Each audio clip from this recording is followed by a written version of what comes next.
This is CityCast Seattle. I'm Jane C. Hu, and here's what Seattle's talking about. Today, we're bringing you some of our favorite segments over the last few months, just in case you missed them. Creative producer Sam J. Leeds brings us a rant about art by the muralist Henry, and we talk with Seth Geiser, the manager of urban planning and design for the Downtown Seattle Association, about public art and why Henry murals are popping up everywhere. And contributor Marcus Harrison Green and creative producer Liam Billingham talk with me about Anduril, the defense company named after Lord of the Rings that is quietly building drone ships on the ship canal. But first, contributor Hannah Krieg and Cascadia Journal's Andrew Engelson joined the pod to talk about whether the Cascade volcanoes should reclaim their indigenous names. So, Andy, you recently published a piece in Cascadia Journal suggesting that we return to referring to Cascadia's volcanoes by their indigenous names.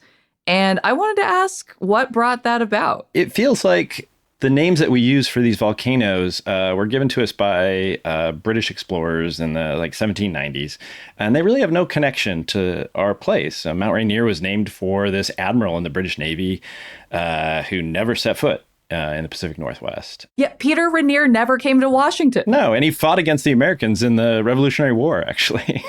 And so we take that name for granted, and I just thought it would be kind of cool to rethink that. And it's complicated. I mean, there are lots of different names for these peaks because of their different tribes, their different language groups.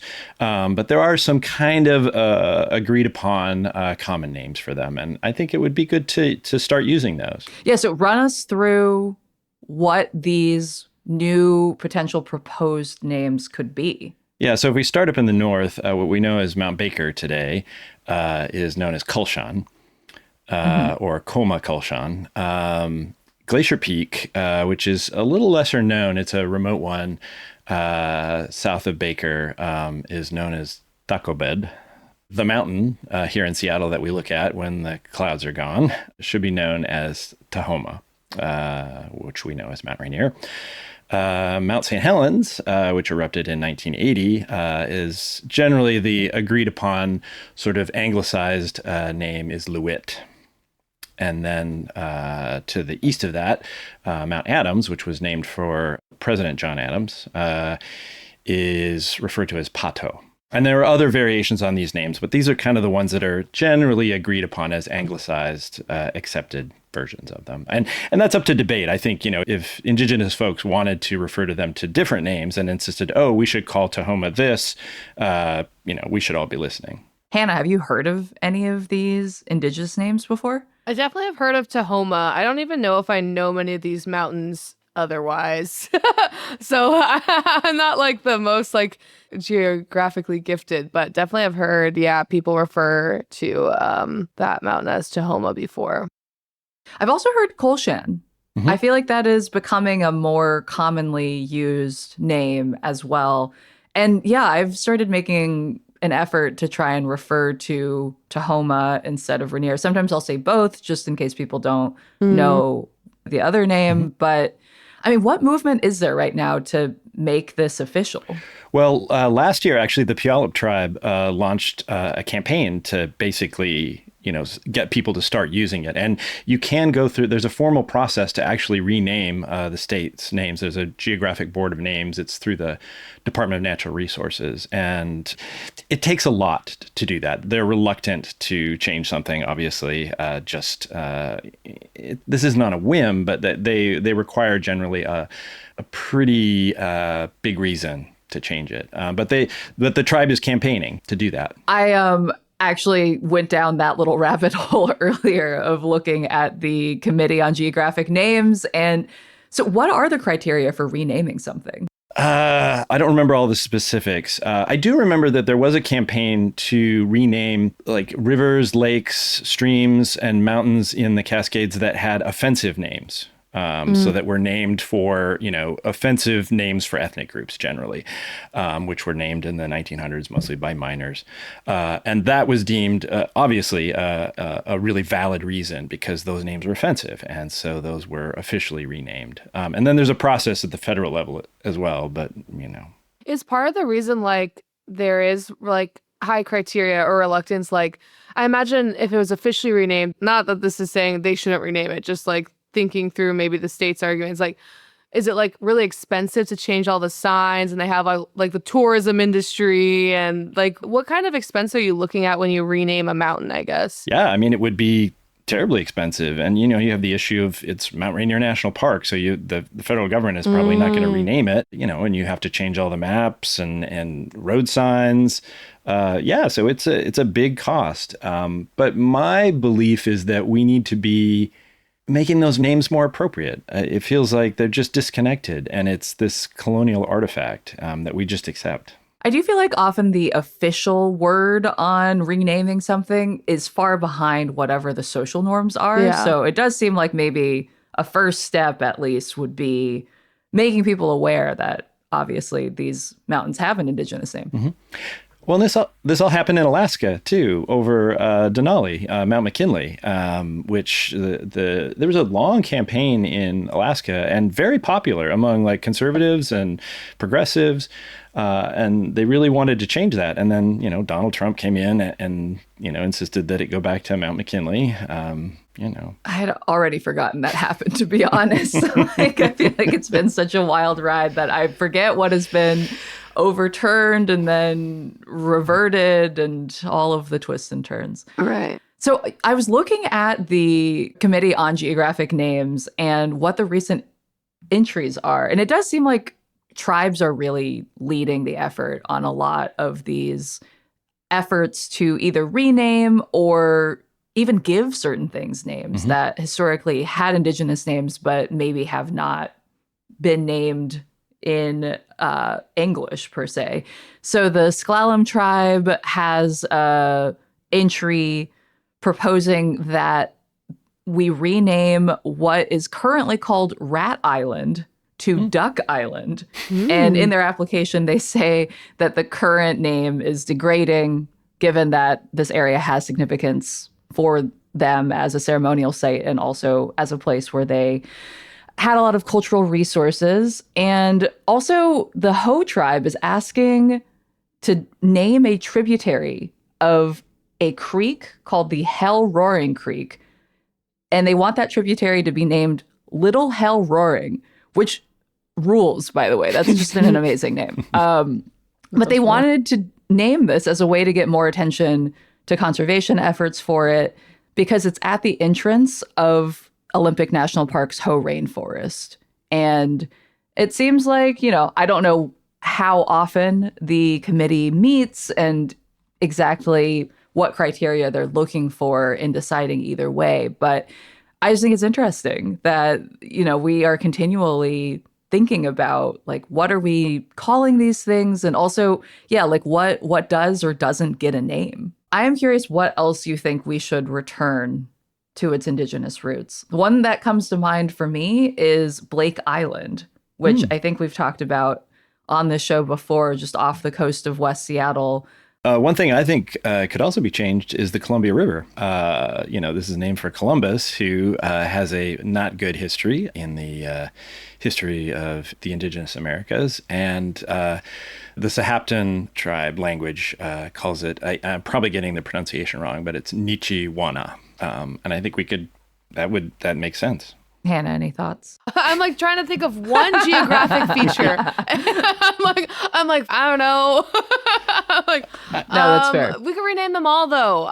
This sounds fine. It doesn't seem like obviously I don't know the anglicized English version, colonized version of the name, so it's like it's not gonna be that hard for me to switch. Hannah's like, it makes no difference to me. Yes. I'm like, sure, I'll call it whatever. That sounds awesome. Yes. Yeah, I will say that, like, out of these that you wrote about, Andy, Glacier seems at least neutral. Like, I feel like we've talked on the show before about, like trying to rename Cesar Chavez Park. It's like, we could just stick with more neutral descriptions of things that aren't named after people, and we might not find ourselves in as much of a pickle later on. Well, and it's funny you mention that, because a lot of the names that have been chosen, the indigenous ones, are fairly descriptive. It's like Lewitt, I think, is like Smoking Mountain, or Dagobed is like White Peak. There was never this idea that you would like name a peak for a person. You're just describing this thing that you see every day. That is kind of weird that, and like probably like white or whatever, that like we name it after random people and not even like beautiful women, just like random guys. It's like at least name it after like the most gorgeous woman you've ever seen. And I prefer, tell me what it is. You know, I like that the indigenous names are descriptive from what it looks like in this story. That makes a lot more like sense. Yeah. Well, and I love like how people in Seattle just talk about when Rainier or Tahoma is out, they just say the mountain is out. I mean, everybody knows what you're talking about. It's that big thing you can see. Yeah. Well, Andy, I don't know that we're going to see any immediate movement on this, but it seems like you've seeded this idea and we'll take it forward and see what happens.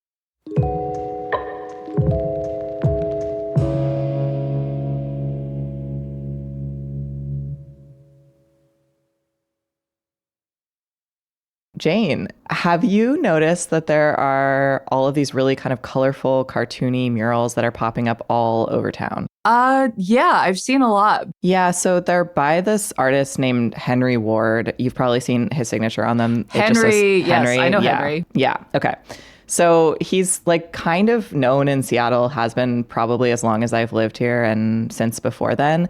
But I feel like recently I've started to see his stuff everywhere in a way that feels kind of new. And on my street in particular, where I live, I saw 4 Henry murals pop up in like kind of overnight. Like I woke up one morning, went outside, and there was just like Henry everywhere. I have seen Henry murals on some of my neighbors' garage doors lately, in alleyways. No, that's very accurate. And actually, I went to give blood at Bloodworks on Christmas Eve, and they were giving away Henry socks. So I was like, okay, Henry's like really hitting the mainstream in a lot of ways right now. I kind of was like, what's going on here? Why is Henry everywhere, and to a degree that feels kind of like more than usual? So I started asking around, and it turns out there's somebody who's very qualified to tell us about why Henry is showing up everywhere and kind of like what's going on with public art in Seattle. So I wanted to have Seth Geiser join us today. Hi, Seth. Hello. Glad to be here. Can you tell us, Seth, a little bit about yourself in terms of like what are your qualifications to talk about Henry and public art in general? So, I mean, I think an interesting thing about public art is everybody is qualified to have an opinion about it. There's something like very democratic in that sense. But from sort of a like why I've spent so much time thinking about this, I'm an urban designer by trade, and in my role have increasingly been involved in public art coordination as a like utilization of our sort of shared public spaces as platforms for the displaying integration of public art. And murals increasingly are a pretty big component of that. Why do you think that we're seeing Henry everywhere right now? Like, why has he gotten so popular, and why is he popping up like more now than ever? A lot of factors kind of going into it. There's just been this general, I think, broadening of appreciation and awareness for murals, particularly since COVID. There was that phase where just like so many places got boarded up. And there was this really like genuinely unique Seattle response, which was just folks kind of came out of the woodwork and painted everything. But I think also there was this like real outpouring of interest and creativity to like demonstrate that like, hey, you're locked in your house, but we can like show that, you know, we're still here. We're still part of a community. We still can like create and imagine. And since then, there's been this like observable trend of folks kind of like really looking at the built form of our city and saying like, hey, we have a lot of blank facades. We have a lot of like kind of unattractive buildings. And then this like imagining of like, oh, this could be a canvas for someone's work. So there's like sort of on like the supply side. And then there's been this interesting thing of like the demand where there's no like white pages for muralists. Like I own a wall. I can't just like, oh, go on the internet and search like best muralist and like find a listing of people who are ready and available. And so I think part of what we're seeing is that for folks who like aren't deeply involved in the Seattle art scene, if you just go hop online and search Seattle muralist, it's kind of like this like algorithmic narrowing of like, oh, I've seen that thing. I bet I could get one of those too. So, okay, Seth, I want to go back to what you were saying about this changing sometime in the COVID era. I remember when COVID hit, businesses closed down. I had written a piece for Slate about the murals going up on the boarded up buildings on Ballard Avenue.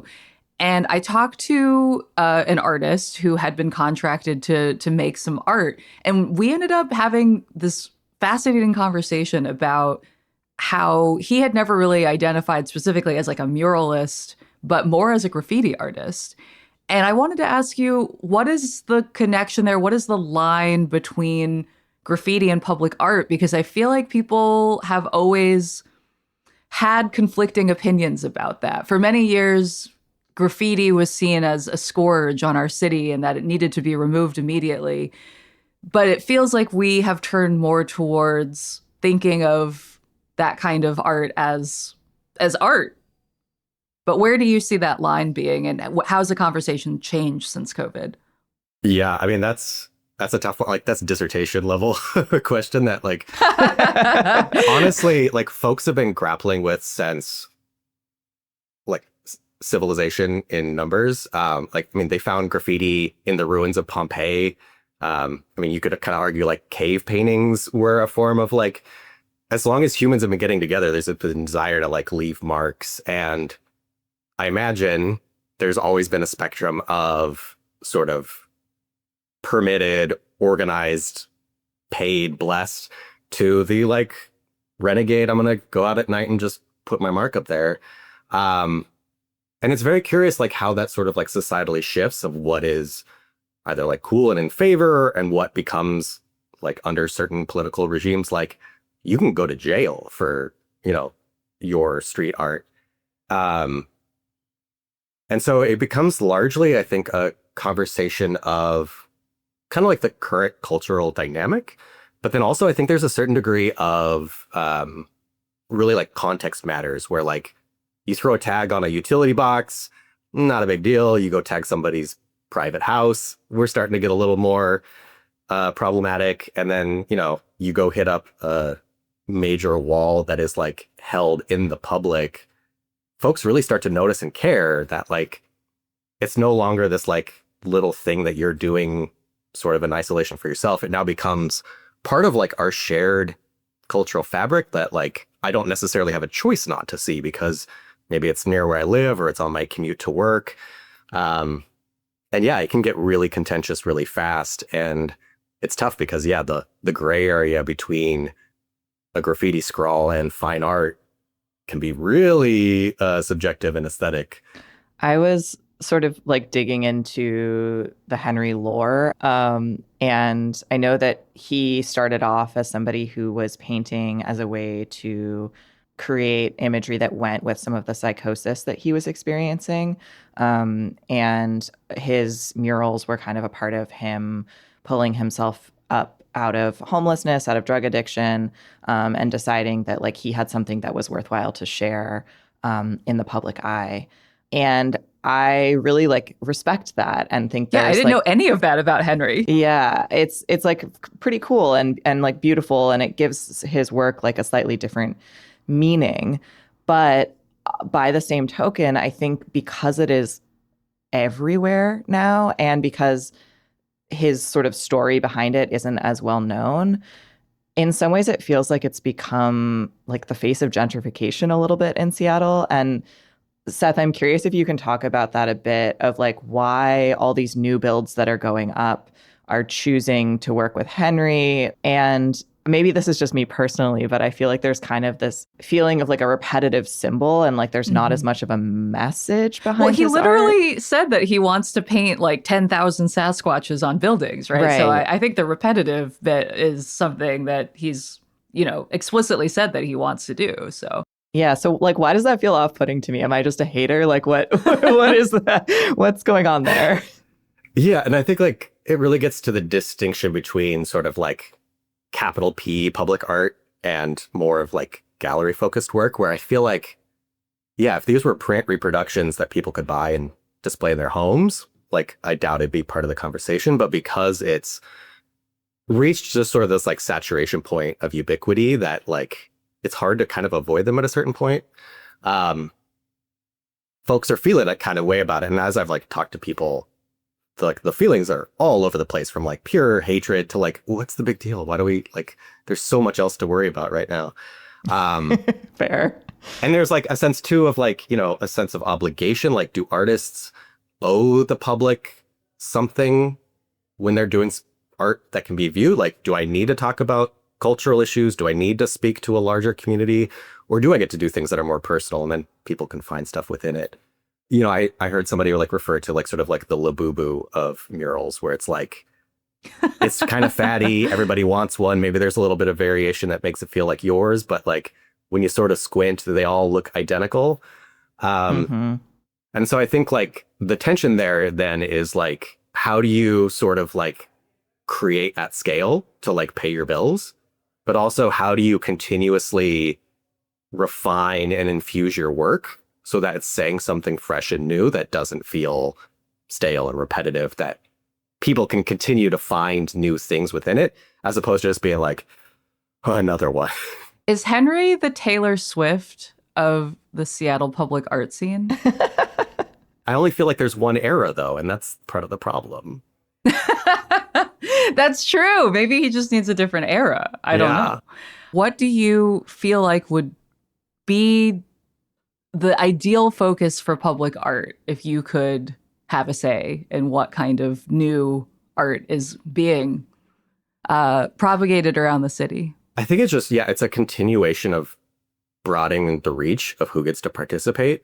And I think that that's definitely something that I try to do a lot in my day-to-day role, is like just sort of serving as a matchmaker, where it's like, I talk to a building owner, they say they have this need. And it's like, oh, I'm going to put you in connection with a broader network of people, so that way you can right size and find an artist who can really like take this special moment and like make that wall sing. Versus, you know, a lot of these building owners, like they've got so much to worry about that there's like a certain like risk avoidance that they're trying to do. And I think like for sometimes without that sort of like handhold, they just like, let's just go with the safe choice, and we know this one works. Yeah, my co-working space recently worked with Urban Artworks to get matched with an artist. We got this nice mural put on the outside of the building, and then everyone who was at the co-working space got to paint a little portion of it. And the participatory art aspect of it was really fun. It really, to create that touch point that makes it feel like you as just a random person living your life can see something in that work that resonates with you, that makes you like feel something and feel seen and heard. I think that's really the sweet spot that we're always trying to aim for. Sam, what do you think makes good public art? Like, what art, as a Henry hater, as someone who's gone on the record as a Henry hater, what do you like in town? I'm not really a sports person, but there's a really amazing sports mural in Lower Queen Anne of like 3 women athletes. I think at least one is from the Storm. I think the reason I like it is because I like public art that feels like it reflects back something that is specific to a city's culture. And seeing these athletes who are like known for being Seattleites, and then also are wearing Black Lives Matter like jerseys. And so it's like very much sort of bringing in our city's sense of like protest and values, and reflecting that back feels, I don't know, that feels like something that has something to say to me. I think you've really touched on something that I would guess most people want to see a message and would like to feel some form of authenticity coming from it. And I think that the mass reproduction of an image just feels like it's antithetical to that in some way. Seth, do you have any favorite public art in town that you want to shout out? Yeah. I mean, my current fave is probably the tribal roll call at the City Hall pit. So there's a big wood fence around the pit, and it's just like, the names of all the Pacific Northwest tribes, and just the scale, the color choice, the like boldness of it. And then honestly, like Saint Rat up in Capitol Hill, I feel like is another one of those where it's like Saint Rat, like technically graffiti of a form, but like touched on a cultural thread that resonated with a ton of people, and now has become this like enshrined, beloved thing. And I think those are the ones where, yeah, there was no call for art. There was no grand vision, but like someone just sort of like intuited what a lot of people were feeling. And yeah, those are the ones that I just adore. Well, Seth, thank you so much for joining us today and for sharing your perspective on this. Of course, glad to. And Sam, thank you for turning this hater energy into an interesting conversation. I had to tamp down my inner hater, Jane, but it was a delight.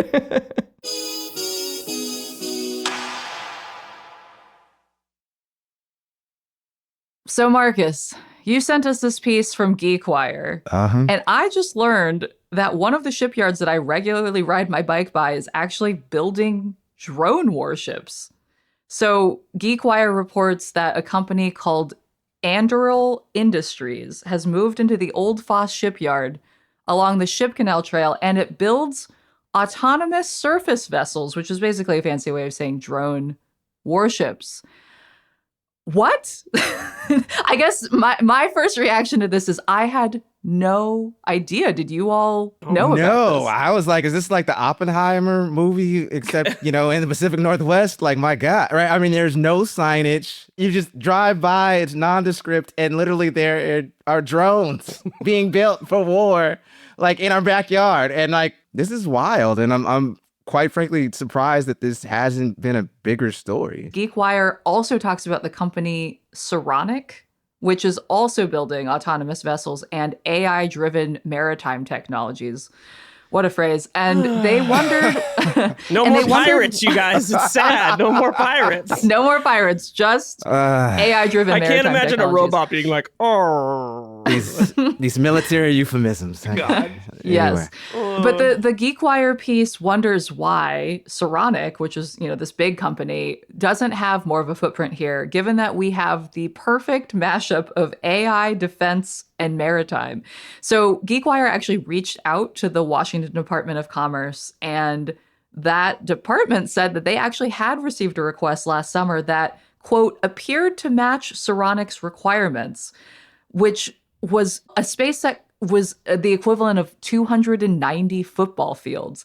And the long and short of it is essentially that we don't have enough space here for something that big. I mean, this got me thinking about how if we've got this new company, Anduril, moving to town. We've also got Boeing making military aircraft. We know that a lot of these tech companies have hands in the war. Like Iran state media has said that they want to specifically target data centers that support Microsoft, Google, Meta, other tech companies, and they even hit an Amazon data center in Bahrain. So we know that this data storage and, all these AI companies are being used in war, like the government uses Amazon Web Services. Is Seattle the quiet engine of the U.S. war effort? Yeah, I mean, I don't know how quiet it is, right? In the sense that we're in a region that really has shaped the future of software. And it's a tale as old as time, right? That technology eventually finds its way into warfare. Or starts there and then expands out into the regular world, right? So exactly. Like the internet, so right. It kind of goes... Which we all know is a mistake. But yeah, exactly. I think it just goes to the whole sort of the narrative of us being a sort of performatively progressive and socially conscious. And at the end of the day, when the rubber meets the road, it's like, oh yeah, this is happening here too. Yeah, the other part of this is that the guy who runs this company also founded Oculus VR, which I did not know. Palmer Luckey. Sick. Seems like a real, I know. He seems like a real character. So a recent New York Times profile of him describes him as, quote, clad in a Hawaiian shirt and cargo shorts, and describes him as having a billowing mullet. With a taste for cosplaying anime characters, a prolific social media presence, and a big chip on his shoulder, Mr. Luckey founded Anduril in 2017, and it quotes him as saying, I want to build the things that will scare the expletive, because this is the New York Times and they don't put those in, out of our most dangerous enemies without bankrupting the United States in the process. Frugal warfare. Love that. Well, I feel more comforted. Yeah, exactly. Well, maybe we can spend more on libraries, you guys. So more about boy. Lucky here. Oculus was sold to Facebook in 2014. He apparently clashed with Zuck at Facebook because they had different visions for the company. And then in 2016, this all kind of came to a head because he donated $9,000 to some pro-Trump organization that was making some kind of anti-Hillary Clinton billboard, and a bunch of Facebook employees rallied against him, trying to get him removed. And the New York Times says Mr. Lucky was furious. He considered creating a startup to tackle obesity or the prison system, but landed on defense technology. Damn, there's a fork in the road. That I feel like I'm yeah. disassociating. So Oh, boy. Anduril, he started Anduril after all of this. It's named after Lord of the Rings, which I think is interesting. Liam, as our resident Lord of the Rings nerd, what is Anduril exactly? And have I been pronouncing it correctly? Because I realize I have no clue. I'm like not a huge Lord of the Rings nerd. I'm more an enjoyer. I do believe Anduril is the way you do say it. I'm sorry if I'm wrong about that. Tolkien / CityCast Seattle listeners. Yeah, Someone will definitely write us out to tell us. But Yes. it was the sword which was forged from the shards of Nazril. What is with all these defense like tech bros with the Lord of the Rings? You got because Palantir, right, is named after. It's named after the Seeing Stones. Okay. So this is actually really interesting because I had heard that historically there's this weird connection between Tolkien's writings and the far right. He's been co-opted. J.D. Vance is a huge Lord of the Rings guy. Giorgia Meloni, the prime minister in Italy, went to Hobbit camp as a kid. And she, and this is a real quote from her, said, "I don't consider the Lord of the Rings fantasy. She considers it a sacred text. And her supporters have interpreted her calls to defend Italy from mass migration as a battle cry to protect Middle Earth." Tolkien is obviously like an Englishman with PTSD who was born in the 19th century was not going to be wholly progressive, right? But that said, he was asked by German publishers, like, "Are you Jewish?" And he shot back at them and called the Jews a gifted people. And once referred to Hitler, this is amazing, as a ruddy little ignoramus. How come the far right is all? Why can't they just create their own shit? They're always like appropriating other stuff. Like even the red pill stuff, right? I mean, it's Totally. It's from the Matrix. There's Right. no way the Wachowski siblings Yeah. would ever be aligned with the far right. I can't help but feel, as much as I enjoy a Marvel movie, that these guys are all Tony Stark coded. They want to be him when they grow up. You know, I don't know. I think you're right that some of this, Marcus, is the confluence of tech going towards the military and war eventually because it's profitable. But it's just really kind of depressing to me that this is where we've ended up with our entrepreneurs. They call that late stage empire. And You're right. Here we are. Here we are.